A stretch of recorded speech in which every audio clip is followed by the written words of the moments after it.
Apa yang ingin disampaikan oleh Ahmad Ali dengan pesan PSI akan menyiapkan Kaisang sebagai calon presiden? Kaisang punya statement hari ini yang cukup mengagetkan publik bahwa percuma elektabilitas tinggi, ini norak, ini nggak ada otaknya gitu, bangsat namanya. Jokowi, Kaisang, Gibran nggak bisa dipisah, satu kesatuan kan. Nah, kalau memang mereka sangat level confident untuk menang dengan bicara isi tas tadi yang penting, itu klik itu. Bahwa memang mereka sudah menyiapkan logistik yang nggak main-main. Ada kaitannya dengan Morowali? Dalam politik itu ada klientelistik. Klientelistik itu irisannya itu adalah pertukaran uang, barang, dan jasa di dalam pendekatan antara kekuasaan dengan pengusaha. Antara penguasa dengan pengusaha. Kalau PSI punya hari ini kekuatannya anak muda, kan udah diuji coba, nggak berhasil. Menjual Jokowi 10 tahun nggak laku, berarti PSI besok mau menang, mau pakai apa? Ini yang saya duga ada persoalan mau pakai rampasan perang, mau soal isi tas gitu. Mantan Presiden Jokowinya akan ada masalah, bisa diadili, Gibrannya jadi gelandangan politik, Kaisangnya 10 tahun jadi calon presiden, kan begitu ceritanya. Atau keduanya akan jadi gelandangan politik kalau Jokowinya bermasalah.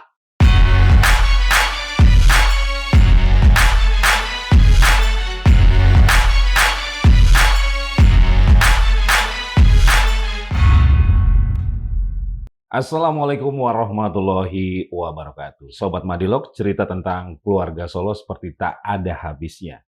Setelah Jokowi dan putra sulungnya didera kasus ijazah palsu, kini putra bungsunya, Kaisang Pangarep, mendapat sorotan karena digadang-gadang oleh PSI sebagai calon presiden. Pengurus harian PSI, Ahmad Ali, menyatakan bahwa partainya akan menyiapkan Kaisang sebagai pemimpin masa depan dan bukan hal yang mustahil jika nanti ke depan Kaisang Pangarep akan menjadi Presiden Republik Indonesia. Untuk berbincang mengenai hal tersebut, alhamdulillah di studio sudah hadir narasumber kami. Langsung saja saya sapa pengamat politik dari Voxpol. Sudah hadir Panggi Sarwi Caniago. Udah Panggi, apa kabar? Alhamdulillah sehat. Bang Margi sehat ya? Alhamdulillah sehat. Sehat setiap pagi, siang, dan malam. Indonesia sehat nggak? Indonesia kurang sehat. banyak bencana juga hari ini. Iya, kita turut ikut berduka cita. Prihatin juga ya, saudara kita di Sumatera Utara dan di Aceh ya. Termasuk Sumatera Barat juga. Sumatera Barat ada juga ya. Oke. Udah melihat apa yang ingin disampaikan oleh Ahmad Ali dengan pesan PSI akan menyiapkan Kaisang sebagai calon presiden?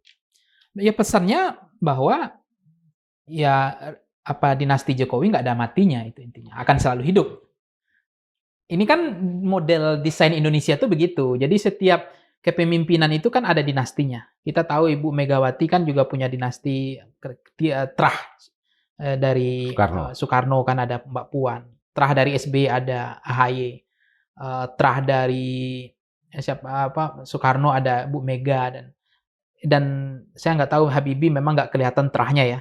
Terus Gus Dur juga nggak muncul terahnya kelanjutan itu. Tetapi kan Jokowi udah ingin membangun terah. Jokowi tidak akan pernah mati gitu. Jadi kalau nanti misalnya Gibrannya jadi gelandangan politik, Kaisangnya 10 tahun jadi calon presiden, kan begitu ceritanya. Atau keduanya akan jadi gelandangan politik karena Presiden Jokowinya itu, mantan Presiden Jokowinya akan ada masalah, bisa diadili, bisa juga menyimpan banyak masalah. Banyaknya kasus-kasus yang bunyi hari ini. Mulai dari kasus Morowali, kasus ini dan seterusnya itu kan. Itu juga bisa redup, bisa terang. Jadi keluarga Jokowi merasa mereka tidak akan pernah ada matinya, dan itu bagi mereka hari ini ada PSI, ada Kaisang, ada Gibran. Ada Jokowi sebagai center of kandidatnya kan. Iya. Oke. Kalau kata bahasa anak muda nih udah ya. Kaisang ini speknya masuk nggak sebagai calon pemimpin masa depan? Ya, sebenarnya kan setiap orang kan punya peluang, punya potensi. Selama dia punya pikiran apa yang mau dijual. Apa ide pikirannya. Itu yang dibaca sama publik kan. Ini kan bukan persoalan memberikan ruang kepada anak muda semua. Tetapi kan yang mendowngrade beliau selama ini juga problem. Misalnya sewa jet yang kemarin nebeng itu kan. Itu juga soal integritas beliau. Beliau punya partai, berarti setiap orang punya partai, punya kemungkinan untuk menjadi calon presiden, punya peluang. Karena dia punya partai. Problemnya partai ini kan beliau sampaikan 2 kali memakai Jokowisme pun PSI nggak lolos. kali ini nggak ada tempat, semuanya akan kita kata Ahmad Ali kan akan kita babat semua kan gitu. Yang menghalangi kita akan kita sikat. Ini keren banget nih, bahasa luar biasa. Artinya level confidence-nya tinggi sekali. Ya calon presiden punya partai itu intinya. Nah, Kaisang hari ini ada PSI ya memungkinkan saja. Nah, problemnya apa iya mereka akan bisa semulus itu? Apa enggak? Sebenarnya yang namanya Kaisang Gibran itu mengalami patahan di tengah jalan, selesai semua, termasuk PSI-nya kalau Jokowinya bermasalah. Tapi kalau Jokowinya hari ini nggak ada masalah, lancar, mulus, legasinya aman semua, ya mungkin nggak ada masalah. Tapi apakah seindah itu? Hari ini bunyi semua pelan-pelan. Semua yang namanya bau amis, mau disimpan di kresek, di kantong manapun, ya akan muncul aja tulangnya itu kan. Saya pintar-pintarnya menyimpan itu. Nah, kalau misalnya diduga Pak Jokowinya bersih, nggak ada masalah, integritasnya bisa diuji, persoalan hukumnya nggak akan muncul lagi, persoalan ijazahnya sudah clear bahwa ini asli misalnya kan. Saya stop sampai di situ aja. Alergi. Ya, alergi saya ngomong itu kan nggak mau lagi. Intinya, apakah seindah itu gitu. Nah, yang kedua ada juga persepsi publik melihat begini, Pak Margi. Indonesia itu punya fase. Fase bukan musim durian, musim rambutan sampai musim manggis ya, fase 10 tahunan. Ada kejenuhan publik bosan setelah 10 tahun dipimpin oleh Prabowo misalnya.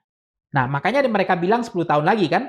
Nah, fase itu bisa menjawab. Memang ada fase orang misalnya nih, munculnya Jokowi waktu itu, Presiden Jokowi, Pak Jokowi, karena kebosanan terhadap model desain kepemimpinan SBY yang formalistik, protokoler, yang terstruktur bahasanya, yang beribawa, kelihatan strong leadership-nya. Ternyata itu 10 tahun bosan, jenuh publik. Dia cari antitesis. Nah, muncullah Jokowi. Nah, apakah kemudian nanti antitesis dari Prabowo ini akan menjawab namanya Kaisang ini? Namanya Gibran? Atau yang lainnya? Nah, kerinduan yang kedua adalah begini juga, Mas Margi. Orang Indonesia itu pelupa dan pemaaf. Dan juga suka rindu. Jadi, fase 10 tahunan itu selesai rindunya, dia ingin model baru lagi, kemudian dia melupakan semua kesalahan, dia pemaaf, memaafkan semua kesalahan. Buktinya kan banyak juga mantan presiden kita dimaafkan jadi pahlawan. Contoh misalnya. Nah, ini kan sebenarnya lihat 10 tahun ke depan ini. Apakah makin redam, lampunya makin terang, atau makin redup? Nah, itu mungkin ya, momentum itu yang akan mereka manfaatkan itu, nampaknya seperti saya lihat arahnya ke situ. Nah, memang politik Indonesia seperti kain sarung aja, muter-muter aja. Elitnya juga muter-muter situ aja. Elitnya terahnya SBY, elit terahnya Megawati, elit terahnya siapa? Gus Dur harusnya kan, tapi nggak muncul kan, Habibie nggak muncul. Tapi mantan-mantan presiden kita tuh kan punya terah, punya dinasti. Nah, dia muter seperti kain sarung, muter di situ aja. Nah, Jokowi juga nggak mau ambil ketinggalan bagian untuk memunculkan terahnya. Mungkin Kaisang akan dijadikan sebagai kans calon presiden ke depan. Jadi ada faktor romansa politik ya? Romantisme politik masa lalu dan kerinduan yang masyarakat kita capek, bosan gitu. Udah melihat apa modal politik dari Kaisang?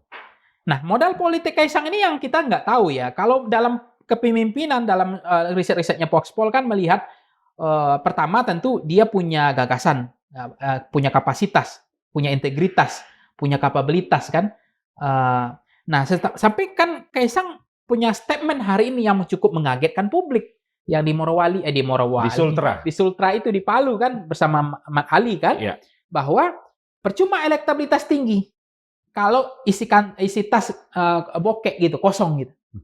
Nah, ini mencerminkan beliau memahami bahwa memang percaya diri bahwa kemampuan dia punya logistik gitu. Dia punya isi tas. Karena persoalan kapabilitas, kapasitas, integritas, dan kapasitas itu kan juga dianggap tidak terlalu penting akhirnya. Kenapa? Ya kalau Anda menang, punya kapasitas, Anda punya program, Anda hebat, Anda punya narasi, Anda punya gagasan pun, tapi Anda nggak punya logistik, nggak punya isi tas, Anda mimpi siang bolong, seolah begitu. Ini menormalisasi gitu. Jadi, jangan-jangan apa kemampuan Kaisang? Mungkin punya logistik itu aja. Hanya itu? Hanya itu yang per hari ini. Kita nggak tahu orang diupdate ke depannya, di-upgrade ke depan seperti apa. Mau dibuat seperti apa desainnya. Karena kan politik itu tidak ada yang alamiah. Semua ada desainnya, ada arsitekturnya. ada yang mengoperasikan bagaimana supaya sentimennya positif. Diudarakan, ada serangan udara, ada serangan darat, ada serangan lautnya. Jokowi bukan siapa-siapa, tapi karena medianya, buzzernya bagus, operasi medianya bagus, ya jadi orang yang hebat gitu loh. Jadi ya, udah apa yang menyebabkan Kaisang begitu confidence dengan kekuatan logistiknya dan mengapa itu disampaikan? ya memang aneh sih sebenarnya. Anehnya gini, ketika beliau bercerita seolah tidak penting yang soal lain, memang itu realitas politik Indonesia iya. Tapi jangan diajarin gitu. Sudah diajarin aja udah jahat rakyat Indonesia ini dalam konteks maksudnya dia akan datang ya siapa yang datang, siapa yang memberi, dia akan memilih setia pada orang yang memberi itu kan. Nah, itu money politik transaksional pragmatis itu kan kuat. Karena apalagi orang di Indonesia itu kan dalam pendekatan Fiorina itu Partai ID itu kan orang tidak terlalu dekat dengan partai politik di Indonesia. Jadi linkage politik itu nggak ada. Orang dekat hanya siapa yang datang, siapa yang memberi, siapa yang memberikan manfaat untuk mereka. Itu yang akan mereka pilih. Nah, ini kan retorika teorinya memang seperti itu. Tapi apakah ini diteruskan tradisi seperti ini? Menormalisasi, sedangkan nggak diajarin aja udah kurang ajar pemilih di Indonesia dengan konteks food buying-nya atau money politiknya. Hari ini mau disampaikan lagi bahwa Anda nggak perlu punya gagasan di PSI. Anda nggak punya program nggak apa-apa. Hanya nggak punya integritas nggak apa-apa, nggak punya kapasitas nggak apa-apa. Yang penting Anda punya isi tas. Ini bahaya sekali. Itu yang disampaikan Kaisang. Itu menurut saya statement yang hati-hati betul. Saya nggak tahu pesannya apa ini. Karena pesannya bisa saja menunjukkan bahwa karena masyarakat kita makin hari makin brutal, makin transaksional, pragmatis, maka Anda tenang aja mau caleg di PSI ini. Kalian silakan daftar. Ini bahayanya. Nanti soal logistik itu urusan kami. Kan bisa saja statement seperti itu. Nah, siapa sumber pendanaannya, bohir tokenya untuk membiayai pemilu yang kian hari makin mahal seperti ini? Kesannya seolah kalian tenang aja. Itu urusan saya. Itu bahaya sekali. Dan itu mengerikan menurut saya. Karena ini mengajarin kita untuk pragmatis ini transaksional masyarakat kita. Gitu. Menurut Uda, apakah memang ada kekuatan ekonomi yang luar biasa yang berada di belakang Kaisang ini? Sehingga Kaisang menyampaikan statement itu? Ya, memang di dalam pendekatan politik ya, karena memang partai politik kita itu lemah, institusi yang lemah, tidak kuat, dia selalu menempel kepada oligarki, ya, cukong, ya, bandar politik, sumber pendanaan patronase, klientelistik. Oleh karena itu, memang partai politik kita menyadari bahwa orang itu tidak tertarik dengan partai, tetapi tertarik dengan mutual understanding, manfaat bersama. Nah, melihat sumbernya dari mana gitu. Ya kan, bagaimanapun Pak Jokowi kan dengan adanya partai TBK raksasa kan kebayang ini partai saham besar. Berarti ada duit bukan partai kere ini kan. Nah, dari mana ya bagaimanapun ini kan Jokowi, Kaisang, Gibran nggak bisa dipisah. Satu kesatuan kan. Nah, kalau memang mereka sangat level confident untuk menang, dengan bicara isi tas tadi yang penting, itu klik itu. Bahwa memang mereka sudah menyiapkan logistik yang nggak main-main. Dan mereka akan siap sikat siapa yang mengganggu tadi kan. Statement Mat Ali kan level confident tinggi sekali. Menghabisi. Bukan menggergaji angin ya, menghabisi siapa yang mengganggu PSI. Tiba-tiba statement Kaisang bilang ingin menang nggak perlu elektabilitas. Dia tinggal satu saja yang dia nggak sampaikan. Nggak perlu integritas. Selesai itu. Nggak perlu Anda punya program, punya gagasan, nggak penting. Yang penting Anda punya isi tas. Berarti mereka punya logistik yang nggak main-main. Rampasan perang yang nggak main-main ini. Ada kaitannya dengan Morowali? Ya saya nggak tahu, diduga bisa iya, bisa tidak. Kan semuanya mungkin saja. Orang berkuasa 10 tahun kan. Indonesia ini kan nggak semua jadi malaikat. Pasti ada juga problemnya di situ. Orang bicara tentang pick 1, pick 2. Apakah dalam politik yang saya tahu, ini ilmunya saja ya. Dalam politik itu ada klientelistik.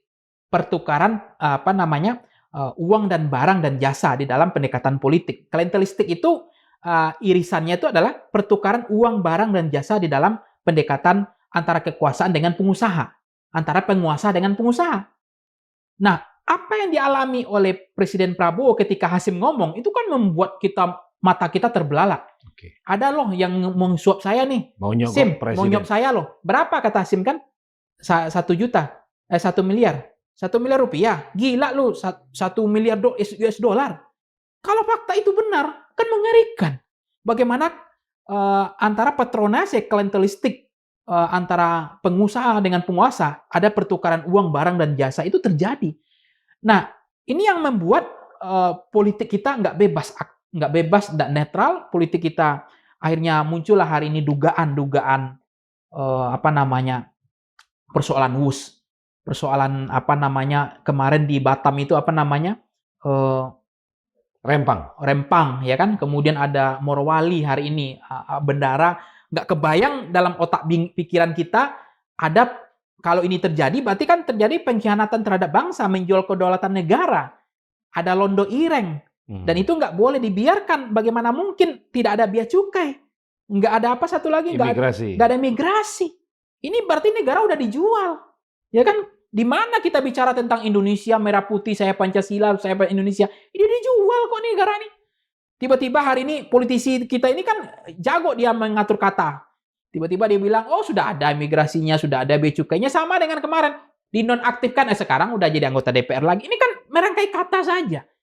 Kemarin ijazahnya di bumi hanguskan, salinannya sekarang enggak. Kan mereka sangat mudah mengelola kata-kata itu. Saya katakan selama ini publik sangat mudah memaafkan itu. Tapi kalau ini terus berlanjut, yang dicontohkan oleh presiden sebelumnya, ya kan, sen kanan belok kiri, sudah atau belum? Ini seolah kan dinormalisasi terus. Kemudian hari ini muncul, yang penting isi tas gitu. Jadi apa yang modal yang dimiliki Kaisang, jangan-jangan hanya karena isi tas saja. Itu yang sangat mengkhawatirkan, berbahaya. Karena kalau uang diadu dengan uang, kan begini, dalam pendekatan pemilu, ada juga orang menang, uang banyak menang ada, kepilih. Ada juga nggak punya uang menang, ada juga. Ada juga yang uang habis nggak kepilih juga ada. Artinya menurut saya bahwa memang kemenangan itu sangat tergantung, karena bagaimanapun kita ingin kampanye saja butuh ngopi kan, itu uang. Butuh ketemu orang dimanapun kita titiknya pasti ada ini sembakonya lah, ya kan, logistiknya ada. Tapi nggak perlu diajarin seperti itu menurut saya gitu, karena memang masyarakat itu akan memilih, misalnya begini, politisi yang dermawan, yang mudah memberi. Tapi banyak politisi kita yang ngabisin duit, nggak kepilih juga banyak. Yeah. Okay. Hati-hati dengan itu. Tetapi seolah-olah saya melihat mereka punya modal, percaya diri bahwa PSI akan bisa menjadi pemenang TBK, Partai Gajah, karena dianggap punya isi tas gitu. Nah ini menurut saya isi tas yang mana maksudnya? Oke. Sebagai politisi yang baru sumur jagung, Kaisang ini dengan mengeluarkan statement itu, elektabilitas tidak penting, yang penting adalah isi tas. Ini berbahaya nggak bagi dunia politik kita, terutama untuk generasi muda udah? Ya, ini kan berbahayanya begini. Kalau saya melihat dalam teori Petrocik ya, Petrocik itu bicara tentang bahasa yang saya sederhanakan ya. Memang di dalam konteks orang memilih presiden itu lebih cenderung cukup program dan isu dalam milih presiden. Tetapi dalam milih pileg legislatif itu lebih kepada person, figur, menjual sosok. Nah, walaupun tidak semua dalam pileg juga ada terjadi kemarin kan vote buying, money politik yang cukup ganas, mengerikan, lapangan becek lah istilahnya. Nah, yang diajarin hari ini oleh politisi kita bahwa saya tidak memaafkan kata-kata itu. Yang penting isi tas itu loh. Ini mau buat pemilu kita makin brutal sebenarnya. Jadi kenapa dia tidak bisa mengatakan yang penting itu integritas, ya kan? Karena kalau nggak ada integritas, ini negara mau dijual semua. Ini yang kemudian kontrak-kontrak politik yang aneh-aneh seperti ini. Ada bandara yang hantu, Morowali hantu ini kan, hari ini yang bunyi, dan WUS kemarin, besok nggak tahu lagi apalagi yang mau bunyi ini. Tiba-tiba ada izin tambang muncul di daerah wisata kan. Ada tambang-tambang ilegal dan seterusnya. Jadi kalau misalnya uang, memang kalau politisi, kalau ada uang politisi disayang iya. Kalau nggak ada uang politisi ditendang bisa juga. Tetapi di dalam konteks kita hari ini memberikan bahwa ini tidak siang, tidak gratis, tidak ada no freelance, tidak ada makan siang gratis. Ketika politik sudah habis-habisan, maka tersandralah politisi kita hari ini. Nah, bayangkan ketika kasus kemarin Presiden Prabowo diunjuk rasa, demonstrasi besaran kemarin, Agustus hampir kemarin. dikudeta, ya itu dalam persis tanda petik ya. Yang ngomong berani berapa orang? Kan semua anggota DPR ada 560 orang. Jangan-jangan semua udah mereka masukin karung semua, udah tersandra. Karena biaya politik kita yang mahal tadi, dan mereka sudah transaksi di awal. Sehingga mereka nggak bebas ngomong kan. Sehingga memang mereka terbebani ngomong. Jadi memang untuk menang dalam politik, dalam persaingan kompetisi politik, di dalam pendekatan ilmu politik, saya sebagai ilmu politik, itu kalau dia mengatakan percuma elektabilitas tinggi, yang dia katakan, yang penting punya isi tas, kalau bokek, ini apa maksudnya? Ini yang ditanyakan oleh publik sebenarnya. Nah, memang kalau misalnya rampasan, kalau dia menyatakan isi tas, berarti ada rampasan perang dong 10 tahun yang lalu. Di era ayahnya. ya kan begitu. Berarti, atau memang mengajarin, kita nggak ada uang sebenarnya, kalian cari sendiri. Bagaimana isi tas itu ada. Karena kita ini menghadapi dunia realitas kenyataan pahit. Ini istilahnya itu apa ya? Kalian kalau ingin melihat sadisnya dunia gitu loh. Dunia itu Kejamnya memang dunia. kejam. Dunia itu kejam gitu. Kalau Anda nggak ada uang, nggak ada isi tas, Anda punya narasi, punya pikiran, punya program, punya kapasitas, punya kapabilitas, punya kompetensi, nggak ada gunanya katanya. Kalau Anda nggak punya isi tas. Ini maksudnya apa? Percaya diri banget kalau begitu untuk besok bahwa PSI akan lolos karena ada isi tas. Atau caleg-caleg PSI, atau nanti Kaisang mau jadi calon presiden 10 tahun lagi karena isi tas. Jadi ini statement yang menyesatkan publik. Harusnya mencerahkan, memberikan di saat memang ini memang udah lapangan becek, memang udah rusak gitu. Tapi kan nggak perlu diajarin, udah nggak diajarin aja, udah terlalu hancur, semakin rusak. Kalau dengan statement seperti ini, jadi kalau kita melihat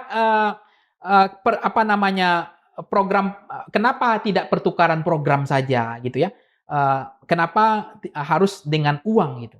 Nah, ini yang menjadi pertanyaan, karena memang dalam ada pendekatan Metziner itu menyatakan memang siapa yang datang, siapa yang memberi, siapa yang dianggap paling mampu menjaga aliran manfaat. Itu memang pendekatan perilaku pemilih di Indonesia yang disampaikan oleh Metziner itu, bahwa itu realitas politik kita. Tetapi kita nggak boleh biarkan itu terjadi. Bahwa ada angin segar, banyak kok caleg yang nggak punya uang bisa kepilih, ada juga. Yang mereka punya moral, ada juga moral hazard yang bagus. Banyak politisi kita karena punya jaringan yang kuat, mengakar, punya basis, ada juga yang kepilih gitu. Udah, dengan statement Kaisang bahwa elektabilitas tidak penting, yang penting isi tas, itu udah melihat dari aspek kapasitas maupun kapabilitas Kaisang sebagai ketum PSI seperti apa? Ya, kalau beliau sebagai PSI kan dulu kan partai anak muda ya. Sekarang kan partai terbuka bagi siapapun. Jadi yang tua boleh masuk juga, tidak hanya muda kan. Dari partai bunga mawar yang itu identik dengan anak muda kan. Termasuk dari partai lain. Ya. Sekarang kan udah mulai katanya suaka politik harus aman di sana. Ya contohnya kasus yang Ahmad Ali yang tersangka kemudian masuk ke PSI, habis itu rumah digeledah udah selesai, seolah kan begitu kesan. Ini kan publik, bukan saya yang ngomong, statement publik yang saya baca di media sosial. Jadi kalau ingin aman gabung ke PSI, ini kan bahaya juga. Oh, mungkin geng Solo masih punya polisi mungkin, atau masih punya KPK, karena selama ini dianggap KPK hari ini kan bubarin aja kata orang, karena KPK ini Karang Taruna, karena nggak berani menyentuh keluarganya Jokowi, katanya gitu. Mulai dari jet yang kemarin ke Amerika, mulai dari yang Solo, yang Medan kan, bunyi semua kan. Nah, ini kalau PSI punya hari ini kekuatannya anak muda kan udah diuji coba, nggak berhasil. Kemudian Jokowisme dipakai oleh PSI, memakai 2 periode Jokowi, jualan terhadap figur Jokowi, karena partai politik yang modern, yang canggih itu kan tidak bergantung kepada sosok atau figur, tapi kepada mesin partai politik yang tumbuh secara merata. Partai kader. Ya, dia tumbuh secara merata dengan kaderisasinya, dengan meritokrasinya.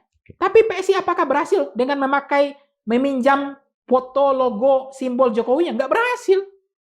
Artinya, yang membuat PSI menang besok, apa yang membuat dia percaya diri? Kalau memang anak muda nggak laku, menjual Jokowi 10 tahun nggak laku, berarti PSI besok mau menang, mau pakai apa? Ini yang saya duga ada persoalan mau pakai rampasan perang, mau soal isi tas gitu. Ini dugaan saya ya. Karena dengan jualan lain nggak ada yang laku. Kaisang nggak laku juga? Ya apalagi Kaisang pakai Jokowi aja nggak laku kemarin. Kalau memang pakai Jokowi kemarin, harusnya PSI lolos dong. 10 tahun dia pakai Jokowisme. Di mana-mana si PSI Jokowi, Jokowi PSI. Nggak lolos. Nah ini yang kemudian orang bertanya-tanya, memang di dalam politik jaringan broker itu kan Aspinall itu mengatakan praktek itu ya hubungan jaringan broker lah. Cukong bandar politik ya itu kan untuk menyalurkan sumber daya materinya tadi kan. Jadi uang, barang dan jasa tadi, dan mereka saling ketergantungan. Nah itu yang berbahaya di partai politik kita, karena partai politik kita juga kian hari nggak mandiri. Dia sangat bergantung kepada cukong-cukong ini, pengusaha, bandar politik, broker-broker politik. Nah kemudian dia menyalurkan semua sumber daya itu untuk kepada personal pemilih, karena pemilih nanti dia tahu akan setia hari hanya ketika dia mendapatkan manfaat. Itu yang terjadi. Yang saya lihat pemilih itu akan mereka akan memilih kepada yang paling dermawan tadi, yang ngasih duit tadi, isi tas tadi. Itu yang akan dipilih oleh pemilih di Indonesia. Meskipun memang presentasi dalam data kita Voxpol pemilih baik rasional, pemilih psikologis maupun pemilih psikologis itu kian hari memang ada tren pemilih rasional itu naik. Tapi pemilih yang paling besar itu bukan psikologis atau sosiologis, tapi yang klientelistik, yang mereka memilih bukan hanya karena kesamaan agama, itu tidak cukup. Tidak hanya karena asal-usul yang sama, nggak cukup mereka memilih itu. Atau karena ganteng, atau karena good looking, atau karena satu pemikiran, isu yang sama, enggak. Karena mereka juga butuh selain agama yang sama, keuntungan bersama, manfaat bersama, kepentingan bersama yang mereka ingin cari. Jadi tidak cukup hanya karena kesamaan agama tadi dalam memilih di Indonesia hari ini. Terjadilah pertukaran uang dan barang dalam konteks untuk orang memilih. Gitu. Selain bermodalkan isi tas, kalau kita bicara ide dan gagasan, apakah udah melihat ada sesuatu yang menarik kalau kita bicara Kaisang sebagai capres ini? Ya, apa yang menarik dari Kaisang? Saya nggak ada yang menarik, setahu saya sampai hari ini nggak ada. Cuma memang beliau punya istimewa, punya garis tangan, dia anak presiden. Ya kan? Nggak ada istimewa sebenarnya. Kalau saya anak presiden, ya memang garis tangan kita bukan anak presiden aja kan. Tapi kalau saya anak presiden, mungkin kapasitas saya lebih jauh dibanding Kaisang sama Gibran, saya akui. Cuma kan saya bukan dilahirkan dari anak presiden. Bukan kita menyalahkan orang tua kita nggak jadi presiden. Bukan menyalahkan tapi kalau seandainya saya jadi anak presiden, mungkin saya akan lebih. Artinya kita kalau mau jual orang, jangan malu-maluin gitu loh. Jangan dibebani. Kalau kita mau tarung, memakai keluarga kita atau memang ya punya kompetensi sekalian. Memang punya pikiran tentang bagaimana menjadikan negara ini negara yang sejahtera gitu. Negara yang 80 tahun kita hari ini merdeka, yang merdeka, yang sejahtera hanya elitnya, pejabatnya. Rakyatnya tercecer, tertinggal. Apa pikiran saya terhadap bagaimana mensejahterakan rakyat? Kalau saya sebagai anak mantan presiden, saya punya kompetensi, kapasitas untuk menjelaskan itu. Saya pantas dipilih. Bukan saya karena punya privilege, punya anak mantan presiden. Tapi saya layak untuk dipilih oleh masyarakat karena memang saya punya kompetensi. Kaisang nggak punya? Nggak ada. Sejauh ini nggak ada. Cuma gimmick-gimmick aja, untung masih ada buzzernya, media sosialnya. Masih ada arsitekturnya, operasi itu kan nggak ada yang alamiah itu. Itu TikTok dipaksa bayar segitu kan mahal itu. Untuk menampilkan wajah dia tiap hari. Kita scroll wajah dia terus yang muncul. Itu kan dibayar, nggak ada yang gratis. Dalam politik tidak ada yang alamiah. Semua desain, semua ada arsitekturnya, semua berbayar. Tapi nggak apa-apa, tetapi punya pikiran. Bagaimana mensejahterakan rakyat ini. Gitu. Sebagai calon pemimpin masa depan yang digadang-gadang oleh PSI seperti yang disampaikan Ahmad Ali, jadi Kaisang ini bukan sosok yang katakanlah bisa menjadi masyarakat menaruh harapan untuk Indonesia ke depan? Ya, ya, nah, yang kan saya ngomong per hari ini. Ke depan mungkin dia akan latih lagi, akan melakukan personal branding dan seterusnya, akan pakai sewa konsultan politiknya. Bagaimana di Indonesia kan kita udah tertipu dengan pemilih, kita udah terbiasa, tertipu dari gorong-gorong kemarin kan. Nah, cuma yang nggak tertipu tuh yang orang Sumatera Barat, nggak ngaruh gitu. Efek itu sama Aceh kan. Nah, artinya apa? Desain politik kita begitu. Pemilih kita, saya nggak meremehkan pemilih kita, tetapi pemilih kita jangan lupa penghasilannya di bawah 700.000 itu hampir 85%. Ya. Artinya apa? Itu ketemu dengan apa yang disampaikan Kaisang, isi tas. Itu titik temunya di situ. Dia paham betul masyarakat kita memang harus bodoh. Nah, makanya MBG ini rakyat itu jadi cerdas loh nanti. Bahaya loh, pinter loh. Gizinya diperbaiki. Gizinya lengkap. Sehingga mereka memilih itu kontemplasi. Nggak hanya terjebak karena pencitraan. Oh ini media semuanya propagandanya seolah-olah ini, oh ini benar. Dia punya baju anti peluru ketika ditembakkan isu, dia paham. Wah ini belum tentu ini. Ini ada desain nih, ada arsitektur nih, ini ada operasi media ini. Ini yang otaknya tuh jalan gitu. Karena makan siangnya gratisnya tuh gizi masuk. Nah ini akan saya katakan dengan apanya programnya MBG Presiden Prabowo, itu akan mencerdaskan kehidupan bangsa. Automatically nanti pemilih kita akan kritis. Nggak mudah taken for granted, menerima apa adanya. Karena pencitraan di TikTok tiap hari, tiba-tiba, ingat nggak Purbaya, itu belum kerja loh. Hanya software saja. Kebijakan-kebijakan yang baru dikeluarkan, itu belum hanya permukaan aja, belum mendalam. Itu kayak besok mau dipilih jadi calon presiden, bayangkan. Belum teruji loh sebenarnya. Kan butuh waktu untuk menguji itu. Itu baru statement, dia baru membela rakyat. Pikiran dia sudah ada membela rakyat, itu sudah langkah maju. Ini pikiran membela rakyatnya nggak ada, gimana mau jadi calon presiden, anak presiden. Jadi artinya begini, apa yang disampaikan oleh Bung Karno dalam konteks itu politik uang itu adalah racun bagi demokrasi, itu clear. Kemudian juga apa yang disampaikan oleh Muhammad Magandi itu juga mengatakan politik uang itu adalah kejahatan terhadap masyarakat. Nah ketika Kaisang bicara tentang isi tas, itu adalah kejahatan. Itu bahayanya. Dia ingin mengatakan, kalau kita ingin tarung, udahlah, cukup. Kita punya pengalaman kemarin jual gagasan, jual program, jual fotonya bapak saya, jual anak muda, nggak laku. Besok isi tas saja kita tarung. Benar-benar transaksional. Transaksional. Ini yang bahayanya menurut saya gitu. Oke, apalagi ada kata-kata Ahmad Ali, siapapun yang menghalangi kita akan kita habisi. Siapapun yang akan menghalangi PSI untuk lolos akan kita gergaji angin. Wah, ngeri banget ini. Walaupun ini Partai Gurem yakin banget level confident itu banget. Nanti ini menghabisinya akan dengan isi tas tadi lagi. Ya mungkinnya saja. Dengan isi tas tadi, pengalaman isi tas ini kan. Mungkin ya pengalaman Jokowi 10 tahun dengan isi tas mungkin ada juga, dugaan saya. Ya kan? Udah, Kaisang digadang-gadang sebagai capres ini sebuah desain yang serius atau sekedar cek ombak dari PSI? Ya sebenarnya kan semuanya itu nggak bisa asumsi persepsi. Bang Margi, semuanya harus terukur berdasarkan riset survei ya, KPI-nya seperti apa. Tetapi kan dia nggak percuma elektabilitas tinggi katanya, percuma kan.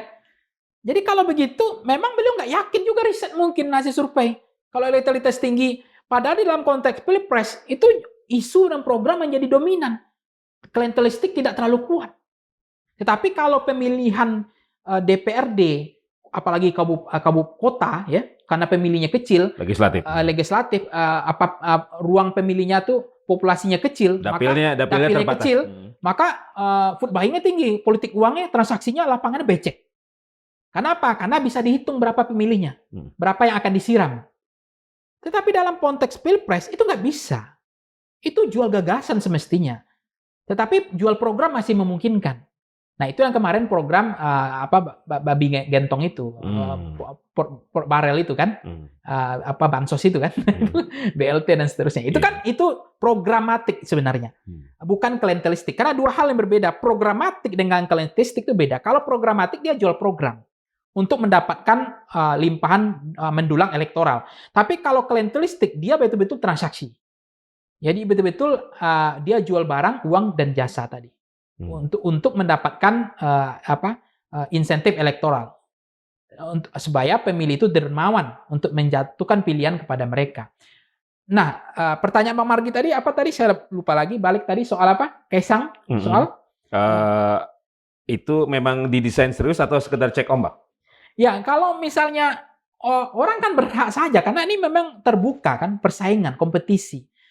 Kan Pak Jokowi pernah bilang juga, ini kan dunia demokrasi, nggak ada dinasti, semua orang berkompetisi. Tapi kan persoalannya nggak seindah itu. Ada yang digendong, ada sistem politik yang rusak, ada parcoknya, ya kan? Nah, itu kan nggak semuanya benar juga bahwa kompetisi, tapi kompetisi lapangan tidak datar, tidak equal kan? Nah, andai kan kalau kemudian ini adalah cek ombak, testing the water, ya sah-sah saja dalam dunia demokrasi kan? Kan dia bilang ini bukan dinasti kok, kan dipilih rakyat. Kalau rakyat nggak setuju ya silakan. Kalau hari ini pendukung Jokowi, orang yang fanatik terhadap Jokowi, itu kan hari kan makin tergerus. Karena kasus-kasus ini mulai kebuka pelan-pelan kan. Nah, tetapi persoalannya, apakah orang akan sebenci itu selamanya? Karena yang namanya orang nggak suka, nggak benci, kan ada fasenya juga, ada limitasinya juga. Nah, mungkin barangkali 10 tahun lagi orang rindu dengan Jokowi. Mungkin dugaan saya. Kita kok rindu ya seperti Jokowi dulu gitu loh. Romantisme tadi tuh. Romantisme. Mungkin itu bisa menjawab. Oh, bisa Kaisang laku itu. Ini barang layak jual ini. Sah ini. Kenapa? Ya kalau bicara tentang Jokowi, ya itulah Kaisang hari ini gambarannya. Ini pantas gitu loh. Dialah representasi bukan Gibran. Gibran ngomong aja masih belepotan kan gitu seolah-olah. Nggak terlihat santun, kelihatan ramah. Kaisang dianggap tidak melanggar konstitusi juga, nggak pernah tidak menjadi yang sampaikan salah satu Tempo waktu itu anak haram konstitusi, nggak ada kan. Ya. Cuma hanya cacat integritas soal kemarin ke Amerika numpang jet pribadi itu kan, nebeng pribadi yang nggak diperiksa sama KPK itu aja. Ya. Tapi kan problemnya kalau memang ada fase limitasi waktu 10 tahun, ada kerinduan, Kaisang itu jawaban sebenarnya. Tapi bisa nggak di-upgrade ilmunya ke depan? Ya mungkin bisa, ya bisa tidak. Okay. Tapi melihat hari ini orang yang mulai meninggalkan Pak Jokowi, fanatisme yang dulu tuh luar biasa, Jokowisme itu kian hari kan makin hilang sebenarnya. Kita lihat di media sosial tuh bagaimana buzzer dari rezim lama ini bercoba untuk melakukan mengcounter ya, memblok itu, tapi kan kelihatan gagap, tidak berhasil gitu. Bagi publik akan ada pengalaman yang matang nggak? Artinya dalam memilih pemimpin dari pengalaman rezim-rezim sebelumnya? Ya, minimal kan mereka mengatakan ya kami pernah punya pengalaman 10 tahun, kan itu jualannya. Kaisang bisa saja bilang, ya mentor saya adalah Pak Jokowi, karena itu orang tua saya kan. Nah itu kan modal beliau. Cuma melihat orang kalau memang punya kapasitas, punya kompetensi, apalagi dia ketua umum hari ini, panggung itu kan harusnya dipakai. Bukan dia ngomong pidato, isi tas gitu. Ini norak. Ini nggak ada otaknya gitu. Mau di-upgrade gimana? Dia bicara isi tas. Disuruh kita memilih yang punya isi tas. Karena itu realitas politik Indonesia. Iya, kenapa kan? Tapi itu bangsat namanya. Ini udah rusak gitu loh. Kenapa? Karena politisi kita berbiaya high cost. Saya paham, mahal. Realitas politik. Iya. Tapi nggak boleh diajarin bahwa kita butuh isi tas gitu loh. Nggak perlu integritas, itu bahaya. Memang beliau tidak ngomong hanya. Tapi kan saya ingin bisa menambahkan. Kenapa Kaisang nggak ngomong pidatonya kita butuh integritas?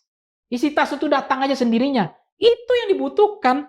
Kalau memang dia punya pikiran, punya gagasan, memang dia layak 10 tahun lagi jadi calon presiden. Memang dia mantan anak presiden yang berkelas. Ini kosong. Dia bilang nggak perlu. Kapasitas, elektabilitas, yang penting isi tas. Oke. 2029, Kaisang dan PSI akan mewarnai perpolitikan kita? Udah? Ya, dalam politik itu orang berusaha sah-sah saja. Orang ingin yang namanya mendirikan partai politik itu bukan bukan bakti sosial, bukan majelis taklim. Ya orang ingin berkuasa, itu sah. Kita hargai aja. Ini dunia politik kompetisi. Siapa yang menang ambil alih kekuasaan, yang kalah jadi oposisi. Syukur-syukur kalau nanti dia ditarik jadi menteri kan, itu bisa saja. Tetapi di dalam konteks orang berkuasa, bicara kekuasaan, itu pasti ingin mendirikan partai politik. Nggak ada tujuan partai politik untuk kegiatan amal bakti, nggak ada. Tujuan partai politik yang ngambil alih kekuasaan. Maka ketika ada Kaisang, ada PSI, itu sebenarnya memang jalur DNA politik. Nggak mungkin Kaisang maju nggak punya kendaraan kan. Nah, kendaraan hari ini itu kan PSI. Kan target mereka itu adalah PSI, siapa yang mencoba menghalangi PSI akan kami sikat, habisi. Artinya apa? PSI harus lolos dulu kan? Menjadi partai parlemen kan? Dari non-parlemen. Nah, disitulah mungkin momentum nanti setelah Prabowo 2 periode, Kaisang bisa menjadi calon presiden. Memungkinkan nggak dia jadi calon presiden? Ya bisa saja, bisa tidak juga. Kalau per hari ini saya lihat memang nggak ada isi tas, bukan isi otak, isi tas yang ada. Dan Indonesia butuh yang mana? Indonesia hari ini butuh integritas. Nggak ada isi tas, nggak ada isi otak, percuma. Bayangkan kalau besok itu hanya isi tas, bayangkan. Yang kita mau beli. Kita pilih yang punya isi tas saja. Jadi musibah bagi negara ini kalau hanya isi tas, ya kan? Karena akan berkolerasi dengan oligarki, dengan kekuatan ekonomi. Iya, karena ketika partai lemah, calon-calon kita juga hari ini sumber dayanya lemah, mereka akan bersekongkol, akan melakukan perkawinan silang dengan oligarki, dengan cukong, dengan bandar politik. Nah, itulah terjadi di republik ini hari ini, daulat republik dijual kedaulatannya. Kenapa? Persekongkolan, klientelistik. Ini yang disebut dengan oligarki kan? Persekongkolan jahat itu. Negara ini dijual kedaulatannya karena dia ngerti bahwa politisi nggak punya uang. Kere, ini ada oligarki, punya uang. Tapi pengusaha butuh izin. Bagaimana izin-izin ini lancar? Politisi butuh isi tas supaya terpilih. Karena rakyat kita hari ini kian pragmatis. Makanya memang kalau misalnya partai orang Indonesia itu pemilih kita makin ideologis, memang enggak. Karena kalau semakin perilaku pemilih kita itu semakin dekat dengan partai politik, sebenarnya ruang untuk transaksional pragmatis itu menurun. Harusnya trennya. Tetapi karena partai ID kita, orang identifikasi partisanship itu makin rendah, orang merasa dekat dengan partai itu makin longgar, makin berjarak, maka politik kita memang kian hari transaksional pragmatis. Nah, tetapi ini tidak boleh dinormalisasi. Oke, baik. Nah, mungkin sistem pemilu kita juga nanti akan jadi koreksi juga. Kenapa masyarakat kita makin hari makin seperti itu, makin transaksional. Dan itu mengapa diperlukan kematangan dalam berpolitik ya, sehingga tidak mengandalkan isi tas tadi, sehingga kita tidak lagi mendapatkan politisi-politisi atau pemimpin yang instan ya udah ya. Iya, memang kita hari ini harus berhenti belajar lah dari pemimpin yang terlalu populis, terlalu hanya baru ngomong aja udah itu dielu-elukan, ya kan? Mungkin kita harus belajar dari Pak Jokowi yang dari gorong-gorong itu, kita harus belajar gitu. Kemudian belajar dari orang yang terlalu pernah kita elu-elukan dulu, ada populis itu, betul-betul masyarakat itu terpukau gitu, nggak ada yang bisa mengalahkan elektabilitasnya, itu tuh bahaya. Karena rakyat kita, pemilih kita, nanti syukurlah dengan makan siang gratis ini ke depan, pasti kita 2045 mereka akan cerdas gitu. Nggak mudah mereka punya otak yang kritis gitu loh, memilih seseorang itu. Nalar. Iya, nggak mudah tertipu oleh pencitraan itu kan. Hari ini kan dipaksa kita untuk pencitraan, harus bayar TikTok mereka, bayar media sosial untuk mencitrakan bahwa dia pintar ngomong bahasa Inggrisnya, hebat narasinya, pidatonya hebat. Padahal itu semuanya desain, ada arsitekturnya, itu berbayar, tidak asli, tidak genuine. Nah, pemimpin yang genuine itu pemimpin yang ya memang belak-belakan. Ada proses, ada meritokrasi, tradisi. Nggak tiba-tiba jadi ketua umum partai, itu aja udah cacat sebenarnya. Ya sah-sah saja, tapi kan nggak ada kaderisasi, bukan dari bawah, ya kan? Tradisi meritokrasi kita jadi rusak hari ini karena siapa yang banyak duit aja, yang banyak isi tas dapat caleg nomor urut 1, ya bisa jadi ketua umum partai gitu. Jadi mungkin juga apa yang disampaikan oleh Jeffrey Gopani itu memang dia percaya juga mungkin ya. Kalau kita nggak ambil darah Jokowi, partai ini lebih baik kita bubarin aja, kan gitu. Dia harus ambil darahnya Jokowi. Tapi dia lupa, apakah memang 10 tahun itu akan ada kerinduan terhadap darah Jokowi. Oke. Kalau makin orang makin muak, makin kelihatan semua kebongkar semua nih bau amis ini, makin. Tetapi kan legacy beliau akan dilihat ke depan. Oke. Kalau legacy beliau memang besok itu berkelas, memang semuanya itu baik untuk bangsa ke depan, saya pikir kerinduan orang orang suruh pun Kaisang pasang gambar pun orang akan pilih.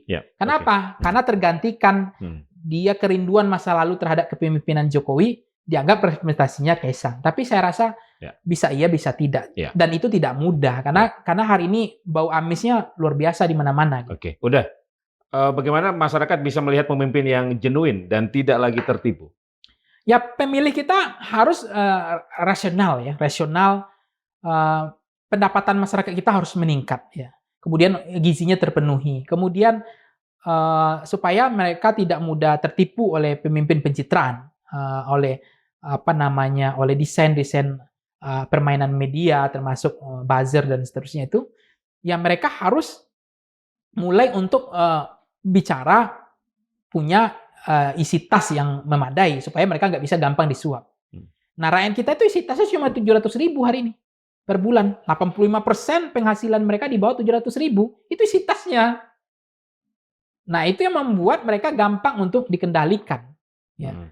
Sehingga kita jarang mendapatkan pemimpin yang genuine, pemimpin yang lahir dari rakyat, dari rahim rakyat, pemimpin yang betul-betul apa adanya, belak-belakan, tidak tersandra gitu.